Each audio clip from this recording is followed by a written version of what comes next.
Jusqu'à 20h sur Sud Radio avec Pierre Chasseret, mais ça va rouler de moins en moins, en tout cas dans les centres-villes des grandes métropoles, Pierre. Et on va tirer la sonnette d'alarme parce que lorsqu'on en parle, nous, à l'association 40 millions d'automobilistes, à nos membres notamment, à nos sympathisants, ils nous disent « mais ça se fera pas, mais ils le feront pas », le bon vieux « ils », on sait pas qui c'est, mais ils le feront pas, mais ça n'arrivera jamais, Pierre, tu t'en fais pour rien, vous allez trop loin, 40 millions d'automobilistes. Ça peut vous arriver aussi. Bah oui, mais là, pour le coup, eh ben non, parce que clairement, ça y est, c'est voté. Les zones à faible émission. Depuis vendredi soir à l'Assemblée nationale, ça y est, c'est voté. Et le dispositif, on va le passer aujourd'hui en revue. Avec notre invité, on accueille tout de suite Fabrice Godefroy. Bonsoir à vous. Bonjour à tous. Vous êtes le directeur général d'IDLP. Vous êtes aussi expert environnement et nouvelles technologies chez 40 millions d'automobilistes. Zone à faible émission. Quelle voiture n'a pas le droit de rouler ? Alors, on va avoir plusieurs phases. Vous savez que jusqu'à maintenant, on avait des grandes villes qui avaient déjà mis les zones de faible émission. C'était Paris, Lyon, Grenoble. On va en avoir 7 de plus, donc je peux peut-être les citer. Allez-y. Toulon, Toulouse, Nice, Strasbourg, Rouen, et je dois en oublier une, Strasbourg, Montpellier. Et Montpellier. Et donc elles vont exclure dans certaines zones délimitées de leur territoire, ces grandes villes, un certain nombre de véhicules. Il y a plusieurs phases. Les premiers qui n'auront plus le droit de rouler dans ces zones, c'est lesquels ? Alors, juste pour continuer quand même, parce que donc ces 10 villes-là, après, à partir de 2024, avant 2024, il y a toutes les agglomérations de plus de 150 000 habitants qui vont être aussi concernées. Ça, c'est donc, pour 2024. Il va y avoir une multiplication de ces zones de faible émission. Mais dans 3 ans. Et après, au niveau des restrictions, pour répondre, c'est là où c'est important, il va y avoir une obligation, c'est-à-dire pour ces villes-là, d'éliminer avant 2025, c'est-à-dire entre 2023, 2024 et 2025, les vignettes 3, 4 et 5, et ça correspond exactement à 48% du parc roulant. Ça veut dire que j'ai une vignette 3 sur mon véhicule, Pierre. Eh bien, c'est dans fini. 3 ans, dans certaines villes, le centre-ville de Montpellier, par exemple, j'aurais plus le droit de rouler avec. Notamment, et puis ça pourra aller plus loin. Et puis ce qu'il faut entendre, c'est que certes, ça va s'étendre à partir de 2024, mais ça y est, c'est concret pour aujourd'hui, puisque ça y est, dès 2021, dès cette année, il y a une série de villes, Fabrice Godefroy, qui passent en zone à faible émission. Ce sont lesquelles ? Alors, il y a 2 villes qui sont précurseurs de ces zones de faible émission, parce qu'on a le droit, alors évidemment, on n'aura pas le droit de faire moins, mais on aura le droit de faire plus ou plus vite. Alors, il y a évidemment Paris, on pourra en parler à un autre moment, mais il y a effectivement Lyon qui a décidé, eux, de passer par un système d'éliminer en 2021 la vignette critère 3, donc même en avance par rapport à Paris, mais sur les véhicules utilitaires légers. Donc, ça a des répercussions qui sont extrêmement importantes. Véhicules utilitaires légers, on parle de quoi ? C'est les petites fourgonnettes, les petites voitures de société, 2 places, dans lesquelles on fait des transports pour les artisans, pour les transporteurs, les livreurs. C'est ceux qu'on voit en général garés sur les places de livraison. Et à Lyon, c'est déjà 8000 véhicules qui sont concernés. Alors ça, c'est un cas d'école, parce que quelles sont les solutions alternatives pour ces gens-là ? Ou acheter un véhicule récent thermique. Si c'est un véhicule diesel, en 2026, ils ne pourront plus l'utiliser. Donc on ne l'achète pas. Donc je pense que c'est un achat qui n'est pas forcément pertinent. On peut acheter un véhicule essence. Déjà, il va falloir le trouver en véhicule utilitaire léger, parce que ce n'est pas forcément évident. Et de toute façon, un véhicule essence, c'est 28% de consommation en plus que par rapport à un diesel. Donc, pour une flotte ou pour quelqu'un qui roule beaucoup, ça posera un problème. Et après, éventuellement, le véhicule électrique. Sauf que le véhicule électrique, déjà, il n'y en a pas dans l'offre. Et en plus de ça... Pour les utilitaires légers, en tout cas. Tout à fait. Et en plus de ça, le souci, c'est qu'il n'y a pas l'autonomie qui va correspondre, surtout en charge. Donc, ça pose un problème. On ne peut pas travailler 6 heures ou même 7 heures au volant de ce type de véhicule. Même en roulant, même pendant 3 heures, ce n'est pas possible. À un moment donné, il faut recharger. Quand il faut recharger, on ne fait absolument plus rien. D'autant plus qu'il y a une problématique, c'est celle des bornes. Il n'y a pas de bornes. Il faut être très clair, on n'est pas équipé en France pour avoir des bornes. Vous parlez de Lyon, c'est pire Lyon, c'est la métropole lyonnaise. C'est-à-dire que c'est pas uniquement Lyon qui s'y met, c'est Lyon et toutes les communes. C'est toutes les villes tout autour, justement. Et encore, pour l'instant, il n'y a pas de révolte là-dessus. Alors j'en sais quelque chose parce qu'on a une société justement là-bas. Il n'y a pas de révolte là-dessus parce qu'on sait qu'il n'y a eu que 500 verbalisations depuis 2020, alors que la zone de faible émission est depuis 2020 en vigueur. Donc ça veut dire quoi ? Elle n'est pas appliquée ?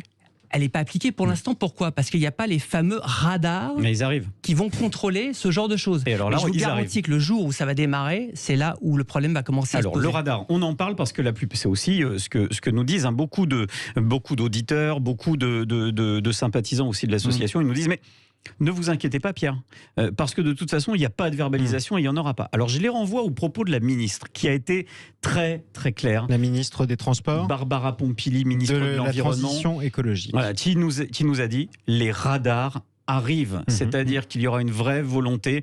Alors évidemment, pas dans un premier temps, on y va tout doucement, on fait attention. Et puis peu à peu, on commence à verbaliser, et puis on y va à tour de bras. En fait, la réalité, c'est qu'aujourd'hui, on n'offre pas d'alternative, mais on vient d'expliquer à 48% des Français que demain, là, dans quelques mois, leur véhicule ne pourra plus leur servir à rouler partout. En tout cas, on revient à la date la plus importante, parce que si j'écoute Sud Radio, je ne sais pas, depuis Montpellier par exemple, ou alors depuis Nice, je dois savoir que d'ici 2024, donc dans 3 ans, un peu moins de 3 ans, si j'ai une vignette 3 en centre-ville, j'aurais plus le droit de rouler. Voilà, c'est exactement ça. Ça veut dire déjà... En théorie, en tout cas, s'il l'applique. Si vous avez un diesel, sauf si vous avez un diesel ultra récent qui rentre dans la critère 2, mais tout ce qui passe au-delà, c'est-à-dire en vignette critère 3, donc tous les diesels normaux, classiques, même pas forcément très vieux. Et attention, parce que vous avez, c'est ce que dit Fabrice Godefroy, vous avez ce service minimum qui sera imposé à toutes les villes de plus de 150 000 habitants, mais les villes peuvent faire plus si elles ont envie. C'est le cas notamment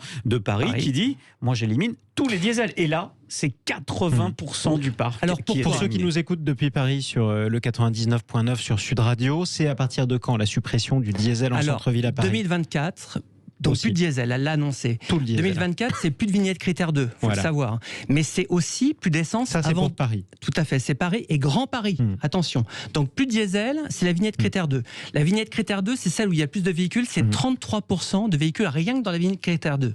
Donc quand on prend cette vignette et antérieure, il y a les essences aussi avant 2011. Donc il n'y a pas que le diesel, les gens ont du mal à le savoir ça. Et donc ça fait que 80% du parc roulant aujourd'hui ne pourrait pas rouler dans 3 ans. Alors, j'ai entendu cette phrase, mais elle me paraît très pertinente. C'est un peu comme si, Jean-Marie, on venait prendre le capital économique de quelqu'un. On vous fait une saisie finalement sur votre auto. À quoi sert une voiture qui n'a pas le droit de rouler ? Et moi, il y a quelque chose qui me chagrine, c'est aujourd'hui on parle des villes de plus de 150 000 habitants, Fabrice Godefroy, mais est-ce qu'il y a une possibilité pour que demain le curseur soit affaibli, les villes de plus de 100 000, puis les villes de plus de 80 000, il faut dire aussi après, ça sera crescendo. Il faudra bien quand même que quelqu'un se fasse l'avocat du diable autour de cette table, et ce sera du coup moi, j'imagine, puisque vous ne souhaitez pas le faire.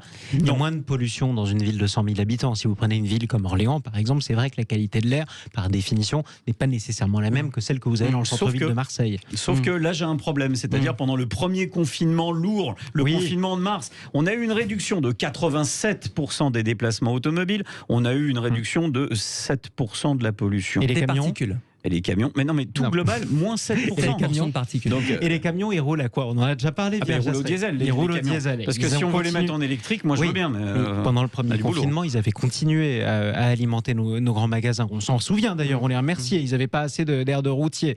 Mais dans ce cas-là, pourquoi embêter l'usager qui lui vient d'acheter une voiture qui lui servira peut-être à rien demain ? Et là, on a quand même un souci. C'est que j'ai quand même un problème. Moi, ce qui m'embête et ce qui me chagrine, Jean-Marie, dans ce dossier, c'est que vous avez on va prendre la stratégie de l'absurde. Vous avez quelqu'un qui habite dans une ville où il a son véhicule qui est en vignette critère 3, typiquement Paris, Lyon. Donc pas très polluant, mais non plus pas le plus propre. Il est à Montpellier, il veut de temps en temps emmener sa famille à la mer, à Sète, à Palavas, où il veut. Bon, très bien. Sa voiture, il peut pas sortir de sa propre ville. On a quand même un problème. Non. Et puis c'est quoi cet état d'esprit qui consiste à dire que de toute façon, on peut prendre sa voiture pour aller polluer chez les autres, mais dans nos grandes villes, nous, on n'en veut pas. Donc nous, vous rentrez pas. C'est pas possible. C'est des boulevards périphériques qu'on a. C'est pas des murs de Berlin. Donc au bout d'un moment, stop. Je pense que pour moi, c'est vraiment le détonateur.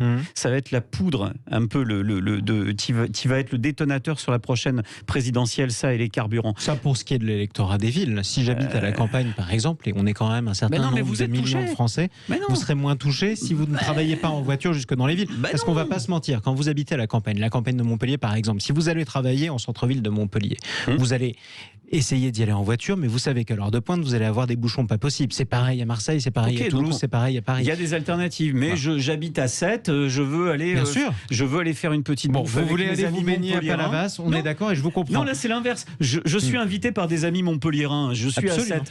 Donc je prends ma voiture, j'y vais et j'ai pas le droit. Donc ça pose une autre question d'ailleurs. Est-ce que j'invite tout le monde. Ces métropoles, vous invitez tout le monde. On enregistre d'ailleurs sur Sud Radio, Pierre Chasseret, vous invitez tout le monde. Mais ça pose une autre question. Est-ce que ces métropoles métropole s'organisent justement pour mettre à disposition des automobilistes qui viendraient dans la ville et qui n'auront plus le droit d'y rouler, de plus grands parkings, par exemple.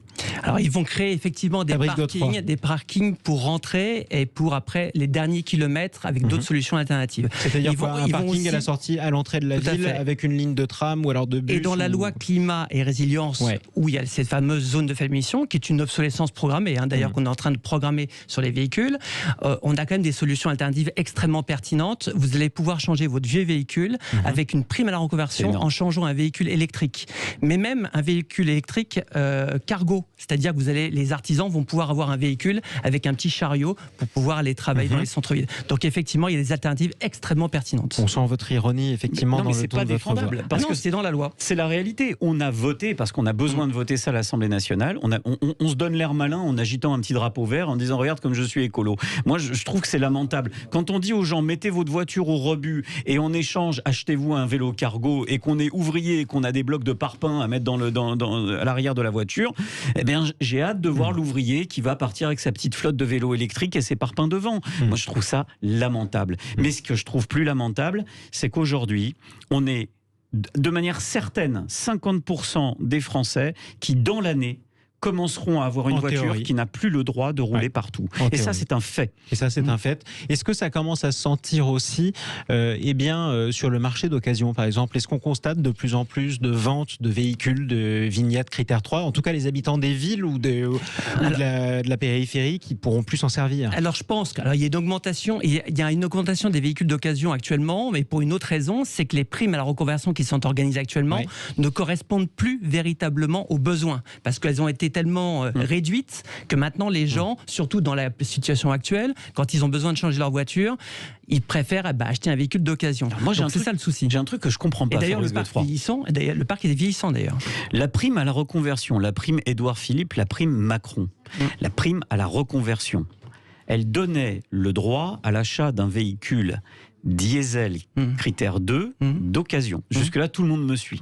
Et à côté de ça, vous avez la maire de la plus grande ville de France, Paris, et la métropole parisienne qui dit par exemple, chez moi, plus de diesel. On sent d'ailleurs que du côté de Lyon et Grenoble, ça va finir pareil. Je voudrais comprendre, parce que moi, il y a un truc que je ne comprends pas. Comment le président de la République peut donner une aide d'État pour acheter un véhicule qui n'a pas le droit de rouler dans la capitale? Si on m'explique. Alors, c'est même pire que ça. C'est une prime à la reconversion encore aujourd'hui. Jusqu'à fin juin, on peut acheter un véhicule diesel récent avec une prime à la reconversion. Et ce véhicule qu'on achète avec une prime actuellement, dans 3 ans, on ne pourra plus rentrer, par exemple, dans Paris. Effectivement, c'est extrêmement cohérent. Ça veut dire que les aides, en tout cas, sont plus généreuses et sont en retard sur les interdictions. Je pense que malheureusement, il y a des incohérences entre des politiques nationales et puis ce qui est régional. Et évidemment, ça s'interchoque et ça va poser vraiment de véritables problèmes. On rappelle, pour terminer justement avec vous, Fabrice Godefroy, ces villes qui, à partir de 2024, on va parler des particuliers notamment, n'autoriseront plus les véhicules en vignette critère 3. Ce sont les villes... Alors, on ne va pas les répéter toutes. On a Grenoble, Lyon, Paris, Grand Paris, Aix-Marseille, Nice, Toulon, Toulouse, Montpellier, Strasbourg, Rouen. Et après, il y a des villes qui vont le faire alors qu'ils n'ont pas forcément l'obligation de le faire. Par exemple, Bordeaux. Et Bordeaux, par exemple, qui n'est pas obligé, pourra se permettre de le faire. Donc ce sera aussi pour les Bordelais. Ça veut dire que vous avez une vignette critère 3. On rappelle aussi ce que c'est que la vignette critère 3 d'ailleurs. La vignette critère 3, ce sont tous les véhicules diesel.